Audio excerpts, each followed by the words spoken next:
அது தற்கொலையா அல்லது வேறு காரணங்கள் இருக்கிறதா என்ற கோணத்திலே காவல்துறை. ஆனால் போஸ்ட்மார்டம் ரிப்போர்ட்ல அந்த மரணத்திற்கான காரணம் என்ன என்பது அது தெரிய வரும். மருத்துவ அறிக்கையில் ஓரளவுக்கு தெரிய வரும். மன ரீதியாக அவர்கள் எங்கே வீழ்ந்து விடுகிறார்கள், அங்கே எங்கே அவர்களுடைய வீழ்ச்சி எங்கே தொடங்குகிறது அப்படின்னு ஒரு பெரிய கேள்வி இருக்கு. பார்வையாளர்கள் கண்களுக்கு நாம குளிர்ச்சியாக இருக்கணுங்கிறதுக்காக வேண்டி தங்களை வருத்தி கொள்ற ஒரு இடத்துல இருக்கிறாங்க. அதே சமயத்துல அவங்களை ஏதோ ஒரு பாலியல் தொழிலாளியை போல சில பேர் கருதி கொள்றாங்க. பார்வையாளர்கள் கண்களுக்கு நாம குளிர்ச்சியாக இருக்கணுங்கிறதுக்காக வேண்டி தங்களை வருத்தி கொள்ற ஒரு இடத்துல இருக்கிறாங்க. அதனால ஒரு பெண்ணை அவளுடைய அனுமதி இல்லாமல் அவள் உடலை எனக்கு மட்டும்தான் நீ சொந்தங்கிற ஒரு உளவியல் அவருடைய காதல் மனைவியை அவர்தான் அவருடைய தற்கொலைக்கு காரணமாக இருந்தார் என்றோ, இன்னொரு பெண்ணோட காதல் வசப்பட்டோம் என்பதற்காக விட்டுக் கொடுக்க முடியாதுங்கிற நெருக்கடி, மன நெருக்கடியில் அவர் இருக்கார். அதை மீறி மனைவியை சந்திக்க போன போது அவங்களுக்கு ஏற்பட்ட மன அழுத்தத்தில் அவங்க சூசைட் பண்ணிட்டாங்க.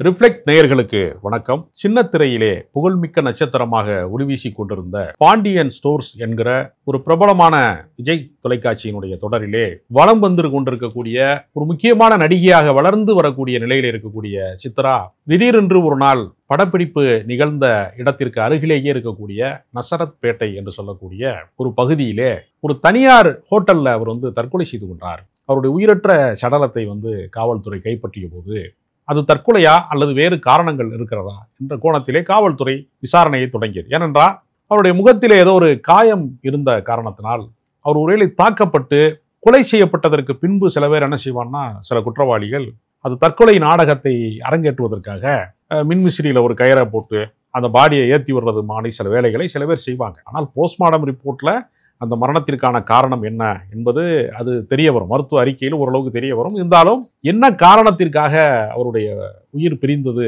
என்கிற ஒரு பெரிய சந்தேக மரணமாக, மர்ம மரணமாக அது மாறியது. ஆனால் ஒரு தன்னம்பிக்கை மிக்க ஒரு பெண்ணாக, ஏனென்றால் இன்னைக்கு இருக்கக்கூடிய ஒரு காம்படிஷன்ல மீடியா வேர்ல்ட்ல குறிப்பாக சீரியல்ல எல்லாரும் பிரகாசித்து விட முடியாது. அதுவும் மக்களினுடைய மனம் கவர்ந்த ஒரு நடிகையாக அவர் மாறிக்கொண்டிருந்த நேரத்துல சொந்தமாக தனக்கென்று வீடு வாங்கி ஒரு ஆடி கார்லாம் வாங்கி ஒரு வளர்ந்து வரக்கூடிய சூழ்நிலையில ஏன் அவர் தற்கொலை செய்து கொள்ள வேண்டும் என்பதற்கான காரணத்தை விசாரிக்கிற போது ஹேம்நாத் என்று சொல்லக்கூடிய ஒருவரை அவர் ரொம்பவும் விரும்பி காதலித்திருக்கிறார். 2 பேரும் காதல் வாழ்க்கையில இருக்கிற போது ஒரு நிச்சயதார்த்தம் வரைக்கும் அது சென்றது. அது திருமணமாக மாறுவதற்கு முன்பு திடீரென்று தற்கொலையாக ஏன் மாற வேண்டும்? நடுவிலே ஏதாவது சந்தேகமாக 2 பேருக்குள்ளே ஏதாவது பிரச்சனை நடந்ததா எப்படி என்கிற கோணத்திலே காவல்துறை விசாரிக்கிற போதுதான் அவர்கள் 2 பேருமே ஏற்கனவே பதிவு திருமணமும் செய்து கொண்டிருக்கிறார்கள். அது வெளி உலகத்திற்கு வெளியே சொல்லாம அலைபாயுதே படத்துல 2 பேருமே தனித்தனியா இருப்பதை போல காட்டி கொண்டாலும் பதிவு திருமணம் செய்து கொண்டார்கள் ஒரு படத்தில் காட்சி வரும். அது மாதிரி ஒரு வெளியிலே அறிவிக்காமலே அது பதிவு திருமணமாக 2 பேரும் சேர்ந்து வாழ்ந்திருக்கிறார்கள் என்பதற்கான சில சாட்சியங்களும் காவல்துறைக்கு தெரிய வருகிறது. நடிகைகள் தற்கொலை செய்து கொள்வது என்கிறது ஒரு தொடர் செய்தியாகவே இருக்கிறது. அது நீங்கள் கடந்த காலங்களிலே நீங்க பார்த்தீங்கன்னா நிறைய நடிகைகளுடைய தற்கொலை, சோபாவுடைய தற்கொலை, ஒவ்வொரு காலகட்டத்திலையும் பிரதீக்ஷா என்று சொல்லக்கூடியவருடைய தற்கொலை, ஒரு காலகட்டத்திலையுமே இந்த தற்கொலை என்பது ஒரு தொடர் நடவடிக்கையாகவே இருக்கிறது. ஏன் நடிகைகள் தற்கொலை செய்து கொள்கிறார்கள் என்று பல பேருக்கு தெரிவதில்லை. நான் கூட சில நேரம் வேடிக்கையாக சொல்றது உண்டு. கூலி வேலைக்கு போறவங்க, சித்தால் வேலைக்கு போறவங்க, சின்ன சின்ன மார்க்கெட்டில் காய்கறி விற்கிறவங்க, வீட்டு வேலை செய்கிறவங்க, இப்படி எத்தனையோ பெண்கள் மிக குறைந்த சம்பளத்தில் வாழ்கிறவங்க பல பேர் அந்த வாழ்க்கையை கடந்துடுறாங்களே. ஆனால் ஆடம்பரமாக லட்சக்கணக்கில் சம்பளம் வாங்குறவங்க, கோடிக்கணக்கான பணத்தை சேமித்து வைத்து கொள்ளக்கூடிய வாய்ப்பு இருக்கிற மீடியா சார்ந்த பணிகளில் இருக்கிறவங்க எதற்காக தற்கொலை செய்து கொள்கிறார்கள்? ஒரு சித்தால் வேலைக்கு போகிற பெண்ணுக்கும் ஒரு மீடியாவில் சினிமாவில் நடிக்க போகிறதோ அல்லது ஒரு சீரியலில் நடிக்க போகிற ஒரு பெண்ணுக்கும் 2 பேருக்குல ஏன் ஒரு கூலி வேலை பார்க்கிற பெண்ணின் மன வலிமை ஏன் ஒரு நடிகைக்கு இல்லாமல் போகிறது? எந்த இடத்திலே அவர்கள் தோற்று போகிறார்கள்?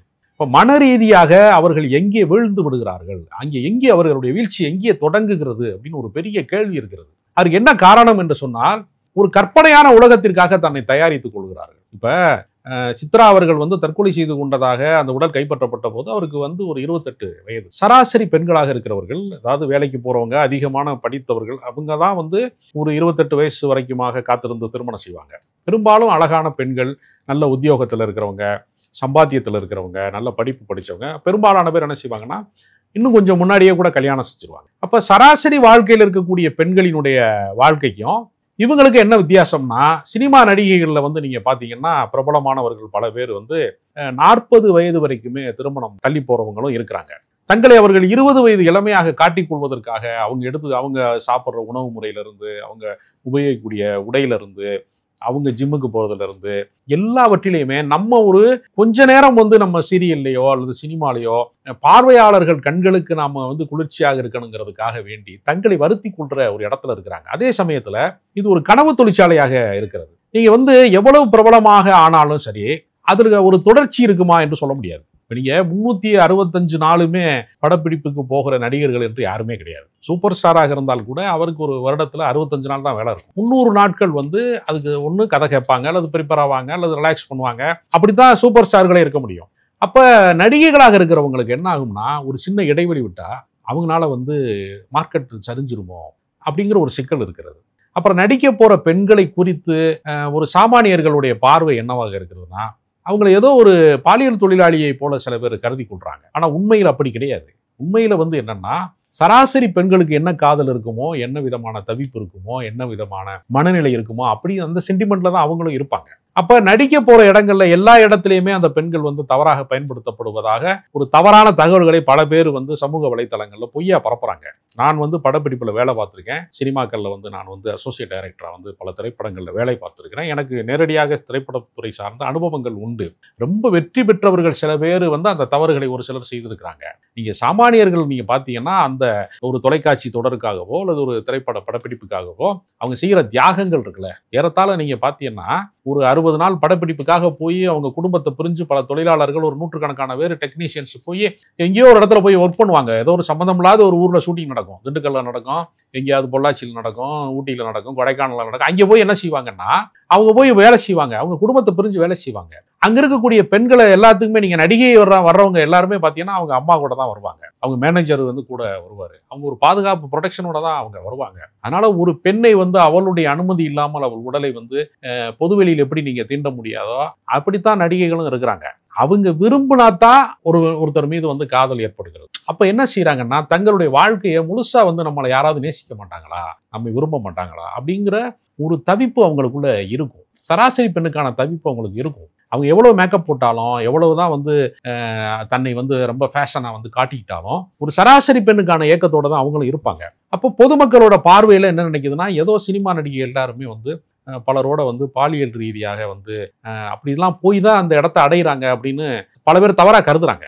அது வந்து எல்லா துறைகள்லையுமே ஒரு 5% இது மாதிரியான ஒரு முன்பின்னான விஷயங்கள் இருக்கு. அட்ஜஸ்ட்மெண்ட்டுங்கிறது எல்லா துறைகள்லையுமே விரும்பினால் நடக்கலாம், கட்டாயப்படுத்த முடியாது யாரையும். இன்னைக்கு இருக்கக்கூடிய சமூக வலைதள காலங்களில் ஒருவரை குறித்து குற்றச்சாட்டுகளை யார் வேண்டுமானாலும் பொதுவெளியில் வந்து சொல்வதற்கான வாய்ப்பு இன்னைக்கு அதிகமாயிருக்கு. மீட்டூ மாதிரி இயக்கங்கள் அதிகமாயிருக்கு. அப்ப பாலியல் ரீதியான பிரச்சனையாக இருக்கிறது வாய்ப்பு. அப்ப அவங்களுடைய பிரச்சனை என்னதான் அப்படின்னு பார்க்கும்போது, ஒருத்தர் மீது அன்பு செலுத்துற போது அது உண்மையாக இல்லை அப்படிங்கிறப்ப பல பேர் உடைந்து போறாங்க. ஒரு கண்ணாடி பாத்திரம் மாதிரி மனசு வந்து செதறக்கூடிய ஒரு இடம் வந்து பல பேருக்கு வருகிறது. அது சராசரி வாழ்க்கையிலையுமே வருகிறது. ஆனால் இந்த கனவு பெண்களாக இருக்கக்கூடியவங்க பல பேர் என்ன நினைக்கிறாங்கன்னா, இதோட நம்ம வாழ்க்கை முடிஞ்சிச்சு. இப்ப சோபா அவர்கள் வந்து பாலுமகேந்திராவினுடைய ஒரு படத்துல அவங்க வந்து நடிக்கிறாங்க. அவர் மேல வந்து அவர் நடிப்பு சொல்லி தர்றாரு. அவர் ஒரு சிறந்த இயக்குனர், ஒரு மகத்தான ஒளிப்பதிவாளர். அவங்க மேல காதல் வசப்படுறாங்க. ஆனா 2 பேருக்குமான வயது வித்தியாசம் என்னன்னா, ரொம்ப சிறிய வயது, ஒரு 17 வயது அந்த மாதிரி 16, 17 வயது உள்ள சோபாவுக்கு. இவர் வந்து எப்படின்னா ஏற்கனவே திருமணம் ஆனவர். இவர் வந்து ஒரு 35 வயதை கடந்தவர். அப்ப அவங்க வந்து இவங்க மேல காதல் வசப்பட்டு 2 பேரும் ஒன்னா வாழ்றாங்க, கணவன் மனைவியா தான் வாழ்றாங்க. நீ வந்து உன் வீட்டுக்கு போகக்கூடாது, மனைவியை பார்க்க போகக்கூடாது, எனக்கு நீ மட்டும் தான் சொந்தம், நீ உன்னைய நான் வேற யாருக்கும் தரமாட்டேன் அப்படின்னு அவங்க வந்து ஒரு பிடிவாதமா வந்து அவரை போகக்கூடாதுன்னு தடுக்கிறாங்க. ஆனா அவர் வந்து இலங்கையில இருந்து வந்தவர், ஒரு அகதியா வந்தவர், அவர் சினிமாவுக்காக இங்க வாழ்ந்துட்டு இருக்காரு. தன்னை நம்பி வந்த மனைவியை இன்னொரு பெண்ணோட காதல் வசப்பட்டோம் என்பதற்காக விட்டுக் கொடுக்க முடியாதுங்கிற மன நெருக்கடியில் அவர் இருக்காரு. அதை மீறி மனைவியை சந்திக்க போன போது அவங்களுக்கு ஏற்பட்ட மன அழுத்தத்தில் அவங்க சூசைட் பண்ணிட்டாங்க. அதுவும் ஏறத்தாழ என்னவாச்சுன்னா, கொலை வழக்காக தான் அந்த காலகட்டத்தில் எம்ஜிஆர் அவர்களுடைய ஆட்சி காலம் காவல்துறையில் அது கொலை வழக்காக பதிவு செய்யப்பட்டது பாலுமகேந்திரா மேல. ஆனால் அது உண்மை கிடையாது. பாலுமகேந்திராவுக்கு ரொம்ப மெல்லிய மனம் கொண்டவர். அவருக்கு காதல் வசப்பட்டிருப்பது ஒரு கலைஞன் உணர்ச்சி வசப்படக்கூடியவனாக இருக்கும் பட்சத்தில், ஒரு பெண்கள் மீதான ஈர்ப்பு இருக்கும் பட்சத்தில் அவர் கொஞ்சம் காதல் வசப்பட்டிருக்கிறாரே தவிர ஒருவரை கொலை செய்வதற்கான மனநிலை கொண்டவர் அல்ல. அவ்வளவு குரூரமான எண்ணங்கள், அவர் படத்திலேயே வன்முறை காட்சிகளை அனுமதிக்காதவர், மென்மையான கதைகளை இயக்கக்கூடியவர். அப்படி ஒரு உளவியல் அவருக்கு இல்லை. ஆனால் அப்படி ஒரு பழி அவர் மீது சுமத்தப்பட்டது. அப்ப ஆண் பெண் உறவு என்பது எல்லா இடத்திலையுமே சிக்கலானதாக இருக்கிறது. சராசரி பெண்களை விடவும் ஊடகம் சார்ந்த மீடியாவில் இருக்கக்கூடிய நடிகையா இருக்கிறவங்களுக்கு, எல்லாருடைய பார்வையும் படக்கூடிய இடத்துல இருக்கிறவங்களுக்கு கூடுதல் கவனம் பெறுவதனால, யாராவது ஒருத்தங்க நான் உன்னோட ஃபேனு அப்படின்னு சொல்லி ஒருத்தன் செல்ஃபி எடுத்துக்கிட்டா கூட ஒரு ஆணால் அதை தாங்க முடியாது. ஒரு கணவனா இருக்கிறவன், காதலனா இருக்கிறவனுக்கு அது ரொம்ப டிஸ்டர்ப் பண்ணும். அது எனக்கு மட்டும்தான் நீ சொந்தங்கிற ஒரு உளவியல் எல்லாருக்கும் சராசரியா இருக்கும். அதுல ஆணுக்கு என்ன ஆகுதுன்னா, நம்ம ஆதிக்கம் செலுத்தணும், நம்ம கண்ட்ரோல்ல தான் அவங்க இருக்கணும் அப்படிங்கிற உளவியல் பல பேருக்கு இருக்கும். ஆனா ஒரு பொது வெளியில நடிக்க வந்தவங்க எல்லாரோடையும் ஹாய் சொல்லுவாங்க, எல்லாரோடையும் சேர்ந்து சாப்பிட வேண்டியிருக்கும், எல்லாரோடையும் பழக வேண்டியிருக்கும். நிறைய பேர் உங்க வாட்ஸ்அப் நம்பர் கொடுங்கன்னு கேட்பாங்க, இது செல்ஃபி எடுப்பாங்க, எல்லா வகையான ஒரு கொண்டாட்டத்துக்குள்ள அவங்க போவாங்க, பார்ட்டி அட்டன் பண்ண வேண்டியிருக்கும்.